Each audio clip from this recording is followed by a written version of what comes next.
जैसे अभी मनोज ने बताया उसी में मैं बात जोड़ती हूँ कि जब हम लोगों का भी सिलेक्शन नहीं हो रहा था तो हमने सोचा कि यार कोई तो चीज़ ऐसी है जो मिसिंग है और हमें कमिटमेंट करना चाहिए।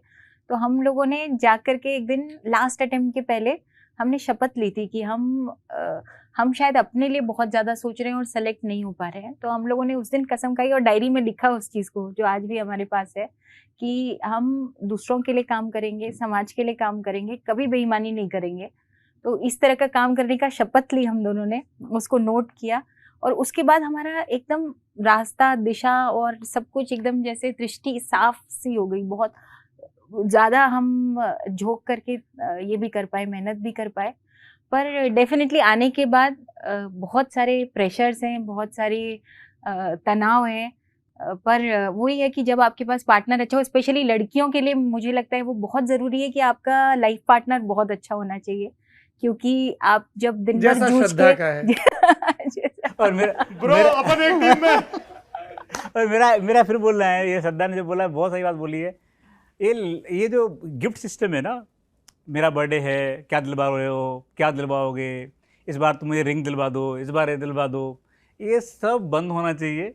ये अपने बर्थडे में रिंग मांगता है आपसे? नहीं, मैं कह रहा हूँ बंद होना चाहिए। क्या है, दरअसल जो आप ईमानदारी की बात कर रहे हैं ना, वो ईमानदारी को पकड़ना है ना, तो उसका एक ही तरीका है। वो तरीका ये है कि अपने खर्चे कम कर डालिए।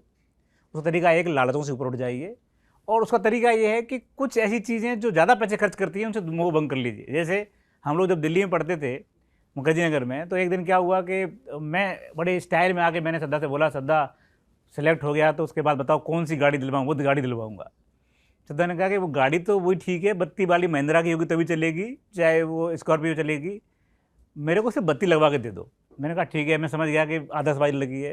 मैंने पूछा तुम क्या चाहती हो? उसने मुझे पूछा क्या चाहते हो? मेरे को बड़ी प्रॉब्लम है कैसे डायमंड से और सोने से, क्योंकि मुझे लगता है कि ये ना कलयुग का वो है क्या, सिंबल है।